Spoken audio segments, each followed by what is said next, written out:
Trumpian speech with all of its bravado and falsehood. We broke down 18 of the most serious lies in this 18-minute address. There were a lot of others, so it was not an easy decision to pick which ones. But let's start out with some of the most serious and most obvious. Number one, inflation is stopped.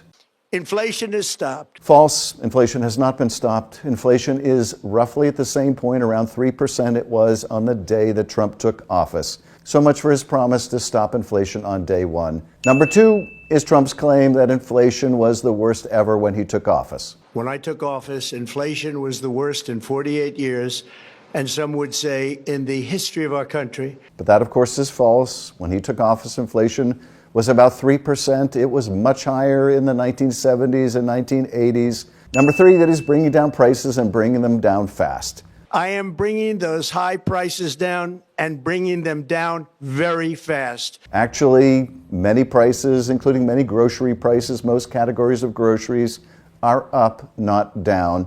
And the same is true about so many other products that Americans rely on. Number four, Trump claims have brought down prescription prices by 400%, 500%, 600%.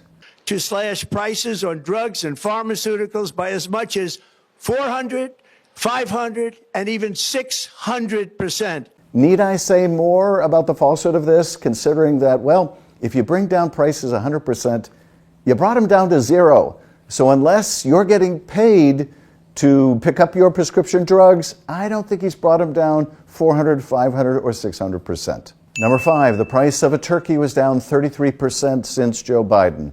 The price of a Thanksgiving turkey was down 33% compared to the Biden last year. Actually, the price of a wholesale turkey is up by 75 cents per pound. Number six, everything else, all these other prices are coming down. The price of eggs is down 82% since March, and everything else is falling rapidly. No, actually, housing prices are up, grocery prices are up, car prices are up. Even the price of Donald Trump's ballroom is up. It's gone from $250 million to $400 million. Number seven, the president claims that he has received $18 trillion in new investment into the United States. I've secured a record-breaking $18 trillion of investment into the United States, which means jobs, wage increases, growth. Well, his own website makes clear that's false. His website claims that they've secured $9.6 trillion in investment. Well, even that is probably bogus, because about half of that are ambiguous claims of, promises of, hopes of investment from other countries. Number eight, the president claims to have given the largest tax cut in American history. Next year, you will also see the results of the largest tax cuts in American history. Well, first of all, the tax cut the Republicans passed basically benefits very wealthy people and large corporations. But number two, it isn't the largest tax cut in history. That was under Ronald Reagan in 1981. Number nine, Trump claimed that as a result of his big ugly bill that seniors don't have to pay tax on Social Security. We wrapped 12 different bills up into one beautiful bill. That includes no tax on tips, no tax on overtime, and no tax on Social Security for our great seniors. That's simply not true. His big ugly bill did no such thing. In fact, many seniors, millions of seniors, pay tax on Social Security, and the deduction he's talking about expires in 2028 and doesn't cover a lot of Social Security recipients. Number 10, the president claimed that crime was at record levels in the tenure of his predecessor. Crime at record levels. Actually, crime was coming down in 2024 before Donald Trump took office, and the crime rates were much higher in the 70s, 80s, and 90s. Number 11, the president claimed that in the Biden administration, the words law enforcement were somehow prohibited. With law enforcement and words such as that just absolutely forbidden. That's, of course, a farce. In fact, the Biden administration invested about $15 billion in law enforcement and in violence and community-based prevention, something that the Trump administration has been cutting. Number 12, the president claimed that we were being invaded by an army of 25 million people. Our country was being invaded by an army of 25 million people. Well, I'm not sure where to begin with that one. There was no army invading us, and it certainly wasn't 25 million people. That's just a number pulled out of, well, wherever Trump pulled it out of. Number 13, Trump claims to have solved or stopped 8 wars in his 10 months in office. I've restored American strength, settled 8 wars in 10 months. Well, that 8 that he includes lists wars that are still going on. It lists wars that were not in fact wars. It lists wars where the violence has resumed once again. So that number is a pure fiction, but it is a pure fiction designed, I guess, to earn him some kind of a Nobel Peace Prize.